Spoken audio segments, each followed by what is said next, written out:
Good morning, everyone. Thank you for attending our webinar this morning. Our topic is going to be the importance of colostrum, and Alexandra will be our presenter. She's with the University of Arizona, the Tribal Extension Service from Shiprock.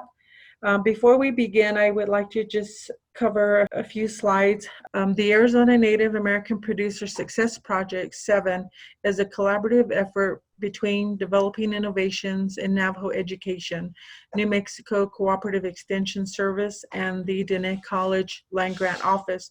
The project is funded by USDA's Office of Partnership and Public Engagement, Outreach and Assistance for Socially Disadvantaged and Veteran Farmers and Ranchers program. The goal of the Arizona NAP 7 project is to increase the profitability and long-term sustainability of Navajo farmers and ranchers. To achieve this goal, activities in 4 key areas are being undertaken: to improve Navajo farm and ranch operations, to increase Navajo farmer-rancher knowledge of and access to available programs and technical assistance provided by the United States Department of Agriculture, the Bureau of Indian Affairs, the Navajo Nation, the New Mexico Cooperative Extension Service, and also the Land Grant Office and others. To facilitate Navajo farmer-rancher use of USDA's Natural Resource Conservation Service, Farm Service Agency, and Risk Management Agency programs, to strengthen the organizational capacity of the Navajo Farmer-Rancher Congress to address the current and future needs of Navajo farmers and ranchers. So this is our program.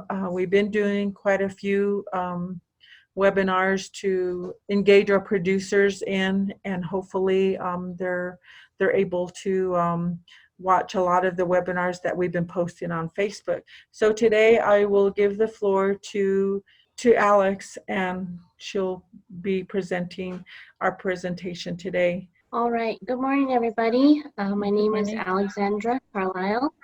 I am originally from Tohatchi, New Mexico, but I currently reside in Kirtland. And I graduated from New Mexico State University in 2014 with a bachelor's degree in animal science with an emphasis in livestock production. And I currently work as the FRTEP extension agent here in Shiprock under the University of Arizona. And so this program is just like your county extension agents that are derived from the land grant universities in each state, but this unique thing about ours is it's for federally recognized tribes. So I am one of 4 agents that are located on the Navajo Nation. There's myself here in Shiprock, and then we have 2 in Windrock who are named Nathan Nota and Christy Kintlachini. And then we also have an additional agent out in Western, and his name is Gray Farrell. And the FRTEP program has 33 agents across the United States and 33 different tribes. And so our goal here is to provide agriculture extension education to our tribal members. And today I'm going to be talking about colostrum, also known as first milk letdown. And I wanted to cover this because we are getting into winter, and of course when we start getting into these later months of the year, we start seeing lambing and calving starting to happen. So I just wanted to kind of cover what exactly colostrum is and the importance of it. But here's a little bit of my information. Again, the FRTEP program is a partnership with Land Grant University, in this case the University of Arizona, and the Navajo Nation. My office is in Shiprock, New Mexico, and my phone number is 505-330-1443, and my email address is also included on here. And we are here to help tribal members in ag education, and most of our services are actually free. So if you have any questions about livestock or grazing or anything that pertains to agriculture, even some of the federal funding that is available for tribes, we can help you get a hold of that stuff and work to better your agriculture production. So what is colostrum? This is also known as first milk letdown. And if you can see in the picture on the right hand side, the first picture, you're seeing a darker yellow colored milk, and that's what you're getting when I talk about colostrum. And I believe I've heard a few people in Navajo call it queso. And that's that first milk that comes out once a sheep, a ewe, a cow, or a mare has given birth to their offspring, and it's available within the first 24 to 32 hours. And so after that time period, which is why it's really, really important once they give birth for the mother to get up and start nursing her offspring, because they need that access to that colostrum. And then I'll explain to you why. So I like to call it the milkshake of life, because in livestock, they pass a lot of their immunity through milk. So, and a part of this milkshake, the ingredients contain immunoglobulins, which are large proteins of immunoantigens. Also included is energy, a lot of fats, vitamin A and D, and twice the amount of dry matter if they were to eat like a hay or a grain. So that's why it's really considered that milkshake of life, and it's given from the mother to the offspring. And it also has 3 times as much minerals that are needed and 5 times the amount of protein for that animal to get kick-started in their first 24 to 48 hours of life. So if you can see the image on the right-hand side, we see a well-vaccinated cow. So if you joined us on Tuesday, we talked about vaccinations and the importance of that.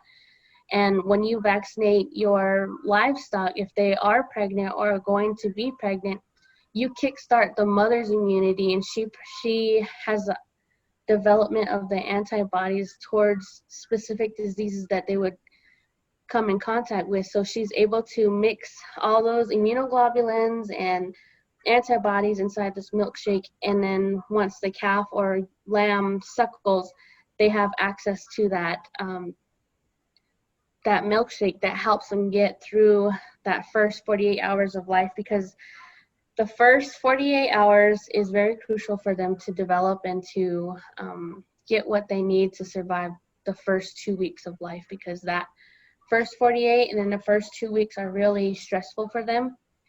They're coming from a warm waterbed to and a lot of times, for some reason, our livestock are always giving birth when there's snow on the ground or it's really cold. And so they come from a really warm area to being out in the cold and having to survive. And it's a very stressful time for them. So colostrum in the making, the development for colostrum, or the first milk letdown, actually begins 5 to 6 weeks prepartum. So 5 to 6 weeks before they give birth, and ends at calving. So they produce what's going to be available for that calf as soon as calf or lamb or foal, as soon as they give birth. And this one's more based on cattle, because I think when I developed this one, I was talking to mostly cattle producers. But so a healthy cow will produce about half a gallon of colostrum, and you can see lambs and our sheep and goats probably a fourth of a gallon of colostrum in development, or even less actually. But protein and immuno milkshake is also called a liquid milk. So colostrum and liquid milk work hand in hand. So passive immunity, I kind of talked about this one a little bit earlier. Active immunity and passive immunity. So active immunity, on the right hand side, you see the cow and a syringe. You're giving a vaccine, an injectable into this animal, and they begin to build up antibodies for that disease with the help of a vaccination. And so when so let's say this cow is pregnant, she's been given her vaccines, active immunity occurs, and she begins to build antibodies. And then several weeks later, she has a calf. And so the mother has received active immunity through a vaccination, but the calf is now going to receive immunity through the passive form, through milk. and that's what's contained in that colostrum. So when that calf or that lamb or that foal suckles off the mother within the first 24 to 48 hours of birth, they're receiving the Milkshake of Life, which contains the antibodies, the immunoglobulins, fats, vitamins, and proteins that that animal needs. And that's considered passive immunity because it's going through the milk into the gut of the animal. Okay, so here's the timeline and why I keep mentioning the first 24 to 48 hours. So if you can see on the vertical axis, sorry, I had a brain fart there for a second. The vertical axis, you got antibody concentration, and then the horizontal axis, you have time. And I talked about the first 48 hours, and then I also talked about 14 days or the 2 weeks of life are usually the most stressful and important time for all of this to be delivered to the calf, lamb, kid, or foal. And that's just because the antibodies from colostrum are in large size proteins, and that 24 to 48 hour time period, passive immunity through colostrum has more time to be absorbed through the gut of the calf or the kid or the foal or the lamb. Their stomach lining has the ability to be, it's permeable to the point where that these large proteins can be absorbed through the gut. But after the 48-hour time period, the gut starts to tighten, and passive immunity and those proteins and immunoglobulins cannot make it through the gut anymore because the gut has tightened and no longer has that absorption rate.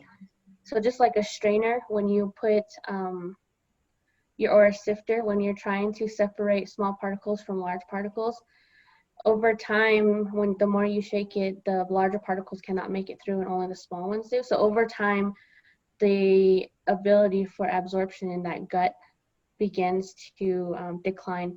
And that's where you see on this graph, within the first day, passive immunity is at its highest time. And that's when you want to target and make sure that that calf is getting up and nursing, or the lamb or the kid or the foal.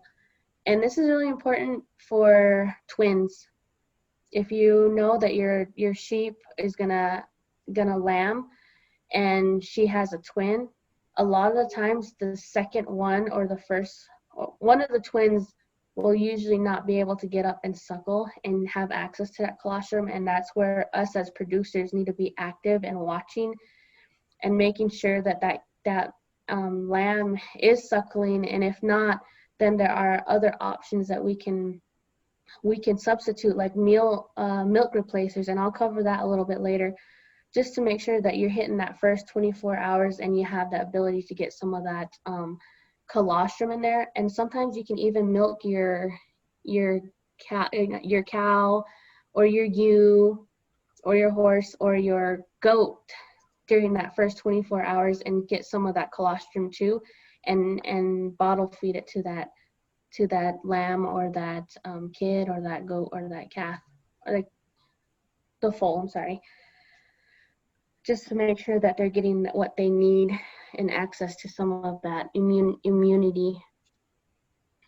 And usually if that doesn't happen, you'll see the offspring look a little poor. They'll have their heads hanging down and they're just struggling, and they're sickly looking. And a lot of the times that's because they didn't receive the immunity and the antibodies it needed within that first 24 to 48 hours of birth. And if you look at the graph again, in between the red line and the blue line, you see a high risk period. And that's that 2 weeks that I was talking about that are the most stressful for them, because they're trying to adapt. It may be snowy or it might be cold, or sometimes even the mother will reject them. And that's that time period where you, as a producer, you want to watch and make sure that they're getting what they need. And if they're not, there's that option to bottle feed as well. And then as time goes, you start to see more active immunity, and that's when you can also start doing your vaccine program on your livestock. I think recommendation is 3 to 4 weeks out, you can start giving your vaccinations to them if you need to as well. But that's why it's important from that first 24 hours to the 2 weeks after birth to make sure that they're getting what they need as far as feeding goes and milk.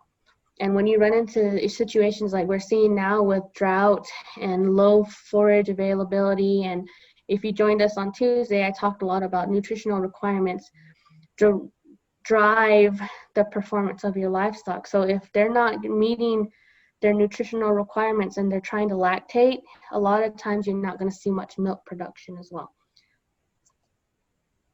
So here's your percent survival. This kind of just goes over a little bit more of what I talked about with numbers and the survival percentage and the days of, let's see.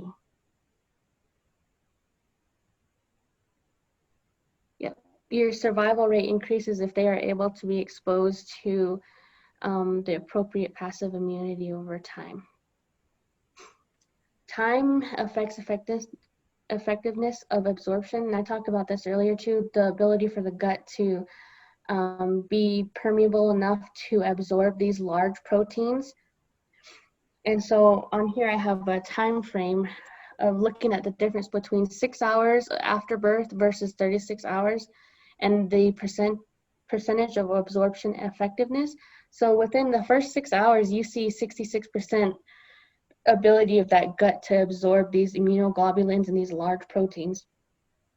But as time goes by, remember that stomach lining starts to thicken and starts to close, and that net is getting smaller, and so these large proteins may not make it through, and they're not getting that passive immunity. So in 36 hours, you see only a 7% ability of absorption.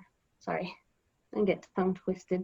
And then if you look on the graph, it'll just show you that decline over time and absorption percentage.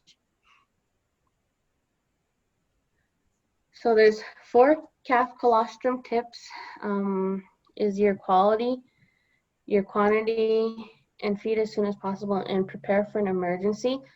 And so when I'm talking about that, you want to make sure that your heifers or your ewes or your mares and your goats have enough feed available to them so that they're producing this actively. And well, you can't really review the quantity, but by looking at the size of their udder, you can tell whether or not she's getting enough nutrition to produce milk. And then by feeding as soon as possible, by being present and knowing, okay, Betsy was bred 9 months ago, so she should be getting ready to calve soon. So you bring her into your barn, or with sheep, some people have jugs. They call them jugs, which are little fence-like. They use a lot of people use those wood pallets. They use 4 of those, and they put a ewe in there when she's getting ready to go into labor, and it's a small enough, tight enough area that she can lay down and have her offspring, but where she won't take off once she's finished laboring, and that little lamb is trying to get up and nurse, but she keeps running off in a bigger corral. So those small, tight areas help you make sure that they're getting that feed, the suckling done as soon as possible. And if also you bring cows in too, and you're ensuring that that calf gets up and drinks, even if you have to go over there a little bit and help him get up. I don't recommend going over there and hugging on the calf and touching it too much, because sometimes the mother will reject it if it doesn't smell like her. Excuse me. But it just gives you the opportunity to ensure that you're watching and you're observing and making sure that the offspring are suckling. Sometimes you also do run into issues with like mastitis or blue bag in sheep. So just before, if you're bringing them in because they're getting ready to go into labor, just stripping those teats and making sure that they're not clogged, they're clean, and they're ready for for the new coming babies, that's a good idea. But if you do that and you see that one of the quadrants or the teats is not working, or she's not producing milk at all, then that's when you can make sure, okay, I'll have milk replacer available, and I have colostrum available just in case I have to go out there and feed this lamb or this calf, just to make sure that you as a producer, you're prepared in the event you have to go and do that. And so that's what I'm talking about on these different colostrum tips. And they work not only for calves, as the picture indicates, but it can work for your kids. It can work for your lambs, your calves, and also your foals. So then we start talking, okay, well, how much do I need if I have to prepare a bottle? And generally, you need 10% of the body weight of colostrum that's needed in the first 24 hours. So you can go ahead and mix them in. Typically, lambs, you're seeing anywhere the weight can weigh from 6 to 10 pounds. And so then you kind of go off of that and multiply it, and then you get 10% of the body weight. Calves, you see 5 to 6 of the body weight every 6 hours, so 32 ounces over a 24-hour time frame, or 2 quarts, or 120 ounces, and 2 pounds of milk per feeding. So this is where you start getting into the fun math. Lambs require 16 to 32 ounces. Actually, I did the 10% body weight portion I did on top. I broke it down for you now that I'm looking at it again. Lambs require 16 to 32 ounces in the first 24 hours. And then remember, with the young offspring, if you're in lambing season or calving season or kidding season, I don't recommend planning any trips away from your herd, because if you run into the issue where you end up with bottle feeders, you need to be there constantly, because they're needing constant feed. You don't just feed them once in the morning, once in the evening. Just like human babies, you know, they're nursing throughout the day. And so these little guys are needing your attention and your ability to be around as well, and provide those feedings if their mother is not there. And that's pretty frequent, especially in your twins. Sometimes you'll end up ending up with like a behe, and you have to go and feed them. So now we're talking about, okay, I have to go and be prepared, and I need to have a milk replacer and a colostrum supplementation. So my recommendation on this is, I do not endorse or promote any products or brand names, but what I recommend is looking for species specific. So if it's just like what's on the images here, calf colostrum replacer, lamb and kid replacer, so that takes care of your lambs and your goats. And the reason why I say that is because these are species specific that are formulated to meet these species dietary and nutritional needs. And if you cannot find species specific, and it's a bag that has the multiple animals, try to look for something that's 20 to 22% in protein and high fat content of 25% or higher, just to make sure you're getting what they need in their systems. So I know a lot of us, we go to like IFA or TNR or Big R, Tractor Supply, and sometimes they don't have the species specific, but if you can always remember, okay, I need something 20 to 20% in protein and high fat content of 25% or higher, we should be okay on making sure that we've got enough of this emergency feed in case they end up with a bottle fed offspring. And so you're gonna have to make 2 purchases, because the colostrum is different than the milk replacer. A colostrum is an additive that will go into your milk replacer, and it usually has a really strong, distinct smell, and it comes in a smaller bag. Your milk replacers are gonna be in a bigger bag, and it's just gonna look like powdered milk. And then there are some that are medicated. I don't recommend getting the medicated one unless you have any issues with like scours or diarrhea. Then you might want to try the medicated milk replacer. But if not, the normal just milk replacer should be fine,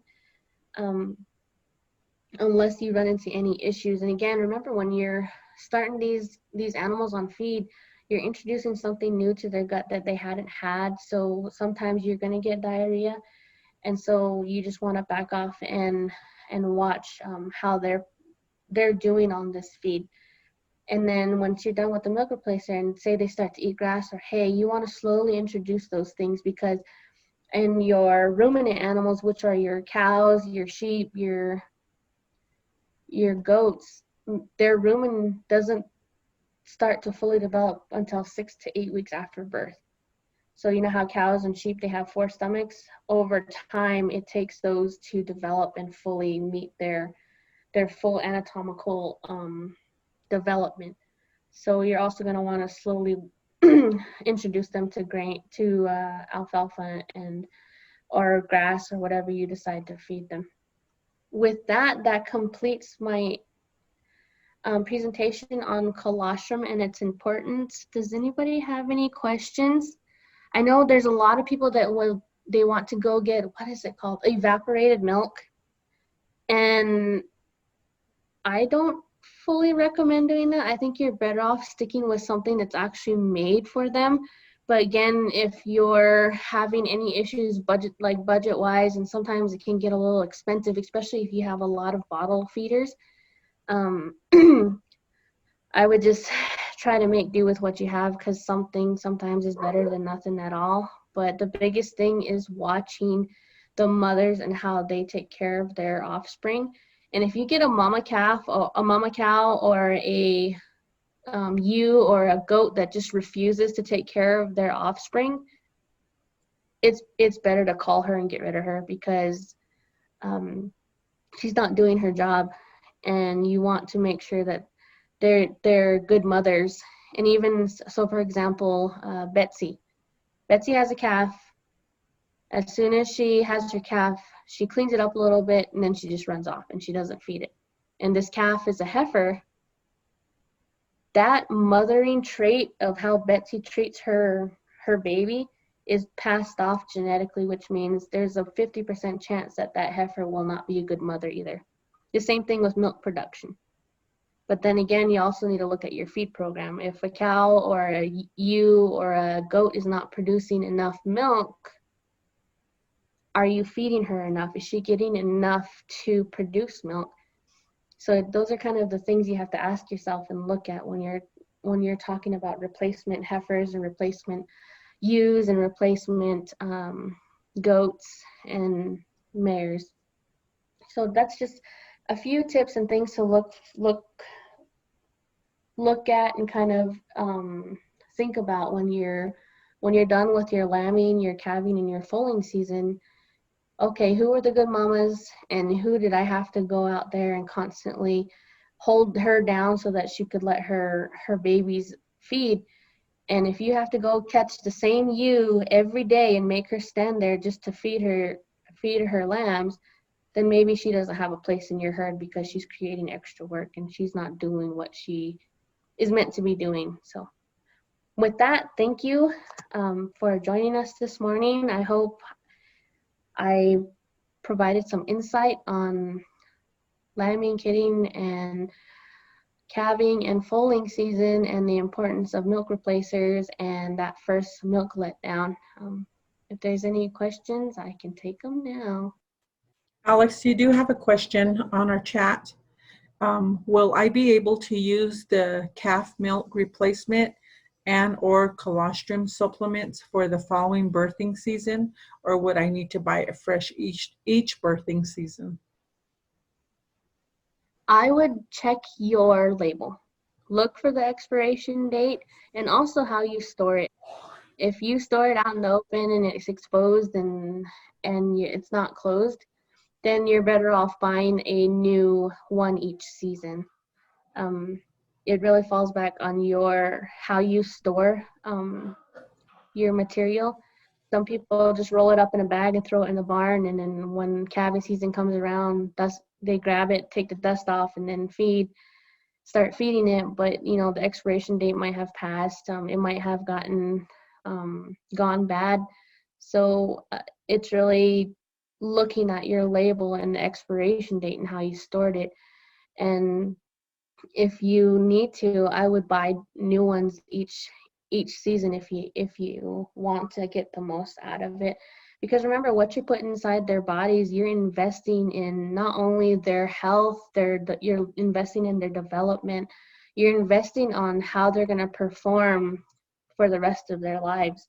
Because that first 24 hours and 2 weeks that you have of an animal's life and their immunity development plays a huge effect on their weaning weight, on their yearling weight, and their ability to withstand any type of disease or sickness that they come across. And I don't have a graph of this, but there is some studies shown on the development and the weight difference in animals that were fed from their mothers versus bottle fed, and you can see almost a 20 to 40 pound difference in weights, and that's a big jump, especially if you're looking to wean them and get them sold.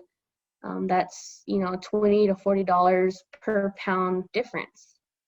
And so if you're looking at your herd and you can afford it, I would try and invest that into your offspring and buy a new colostrum and a new milk replacer. The other thing you can do too is if you have any stillborns or any offspring that die, you can milk the mothers as long as they're still giving off milk and freeze that, and you can use that when you need it.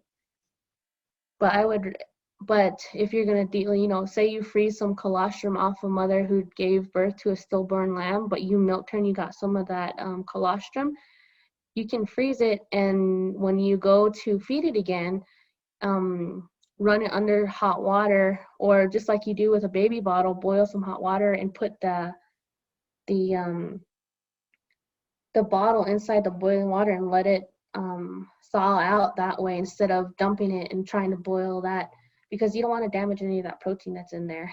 And so those are some options as well I've seen people do.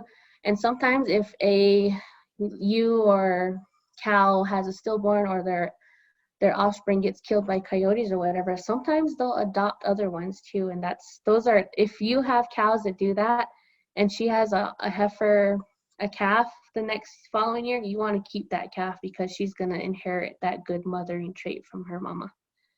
So, paying attention to things about how they behave as mothers, how they take care of the offspring, those are good things to note. Well, Betsy was a great mom, or Edna was a great mother, so I'm going to keep her replacement heifers. And then you can start to see a trend on their performance as well. Did that answer your question? I think that was really good feedback.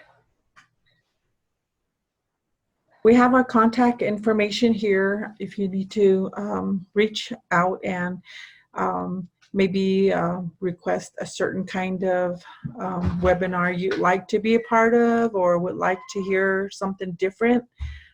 Do give us a holler. I'm Sadie Lister. I am from Indian Wells and have been working with the Native Producer Success Project for about 7 years now. And then my coworker, Sharon Sandman, her phone number is listed. So by all means, give us a holler if you'd like to have a specific presentation you would like to be a part of. And also, we welcome your comments so that we may provide resources of interest to better farming and ranching methods. We will continue to host webinars, post information on Facebook relating to upcoming events, including monthly newsletters, videos, USDA resources and links, and then all recorded webinars will be as well posted on Arizona NAP 7.